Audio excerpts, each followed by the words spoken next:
Hi పిల్లలు, ఎలా ఉన్నారు? నా పేరు జ్యోతి. ఈరోజు మనం ఒక అందమైన కథ నేర్చుకోబోతున్నాము. ఈ కథ ద్వారా మనము కథలో యొక్క పాత్రల గురించి తెలుసుకోబోతున్నాము. కథల యొక్క పాత్రలు ఏంటి అని ఆలోచిస్తున్నారా? భయపడకండి. ఈ కథ ద్వారా మనము ఒక కథలో పాత్రలంటే ఏంటి అనేది తెలుసుకుంటున్నాము. కథల యొక్క పాత్రలకి ఉదాహరణ మీరు ఎన్నో కార్టూన్లు చూస్తుంటారు. ఒక కార్టూన్ ఛోటా భీమ్. ఛోటా భీమ్లో ఛోటా భీమ్, చుట్కీ, రాజు మరియు చిన్ని కోతిపిల్ల ఇవన్నీ ఏంటంటే ఒక కథలో వచ్చే పాత్రలు. ఈరోజు నేర్చుకోబోయే కథ ద్వారా ఈ కథలో పాత్రలు ఎవరెవరు ఉన్నారు, వాళ్ళు ఏం చేస్తున్నారు అనేది మీరు గమనించండి. ఓకేనా? సో మరి ఇంకెందుకు ఆలస్యం, పదండి కథలోకి వెళ్దాం. ముందుగా ఈ కథ పేరు తెలుసుకుందాం. ఈ కథ పేరు దయచేసి నవ్వుము. ముందుగా ఈ కథ ద్వారా మనం పాత్రలు ఏంటో అనేది తెలుసుకుంటున్నాం కదా, మరి కథ స్టార్ట్ చేద్దామా? ఓకే. సో ఒకరోజు ఒక దట్టమైన అడవిలో జినక పిల్ల పరిగెడుతుంది. దట్టమైన అడవిలో జినక పిల్ల వేగంగా పరిగెడుతుంది. అప్పుడు అది కూదేలును కూడా దాటేసి మరి పరిగెత్తిపోయింది. అలా పరిగెడుతూ తర్వాత ఏనుగుని కూడా, విశాలమైన ఏనుగుని కూడా దాటేసి పరిగెత్తిపోయింది. అలా వేగంగా పరిగెడుతూ ఒక నది దారిని కూడా ఇలా దూకేసి దాటి మరి వేగంగా పరిగెత్తిపోయింది. అలా పరిగెత్తిన తర్వాత ఒక విరిగిన గోడని కూడా అలా ఎగిరి దాటేసి మరి పరిగెత్తిపోయింది. వేగంగా పరిగెడుతూ గడ్డి మైదానంలో ఒక బండ పైన అది కాలు తట్టి మరి పడిపోయింది. ఒక బండ పైన పాపం కాలు తట్టి పడిపోయింది. అలా పడిన తర్వాత ఏకంగా ఏడవడం స్టార్ట్ చేసింది. అలా ఏడవడం స్టార్ట్ చేసిన తర్వాత దాన్ని చూసి పాపం కోతి వచ్చి దాని కాలుని రాసింది. అలా రాసిన కానీ పాపం జినక పిల్ల ఏడవడం మాత్రం ఆపలేదు.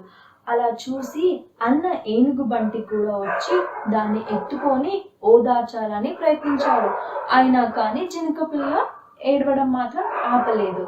అది చూసి దాని తల్లి చూసి జినక పిల్లని ఏడవడంగా అలా చూసి అప్పుడు ఆ బండరాయిని ఆగు, నీ సంగతి చెప్తాను అని, దీన్ని కూడా ఇప్పుడు కొట్టేస్తాము అని అన్నది.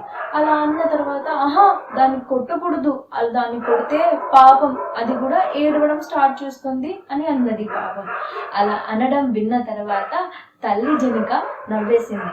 చిరునవ్వుతో ఇద్దరు నవ్వుతూ అలా హ్యాపీగా అయిపోయారు. సో ఈ కథ విని మీరందరూ కూడా ఆనందించారని అనుకుంటున్నాము.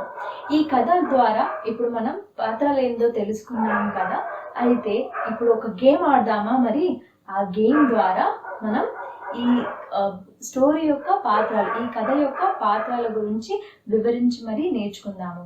మీరందరూ ఎక్సైటెడా? ఓకే. అయితే మీరందరికీ నేను ముందుగా ఒక ప్రశ్న ఇస్తాను. ఓకే, ఆ ప్రశ్నకి మీరు ఆలోచించి, ఓపికతో మీరు ఆలోచించి మరి సమాధానం చెప్పాలి.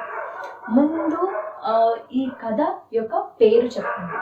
ఇందాక మనం నేర్చుకున్న కథ యొక్క పేరు ఏంటో చెప్పండి. ఆలోచించి చెప్పండి. కరెక్ట్. ఈ కథ పేరు దయచేసి నవ్వుము. Yes, correct. సో రెండో ప్రశ్న, ముందుగా జినక పిల్ల ఎవరిని దాటేసి వెళ్ళిపోయింది? ఈ కథలో ముందుగా జినక పిల్ల ఎవరిని దాటేసి వెళ్ళిపోయింది? ఆలోచించండి. ఒకసారి కథలో మళ్ళీ వెళ్ళి ఆలోచించి చెప్పండి. కరెక్ట్. ముందుగా ఈ కథలో జినక పిల్ల ఎవరిని దాటేసిందనంటే కూదేలుని దాటింది. కరెక్ట్. ఇప్పుడు మూడవ ప్రశ్న, ముందుగా జినక పిల్లకి దెబ్బ తగిలి పడినప్పుడు ఎవరొచ్చి కాలుని మసాజ్ చేశారు? ఆలోచించండి. కరెక్ట్.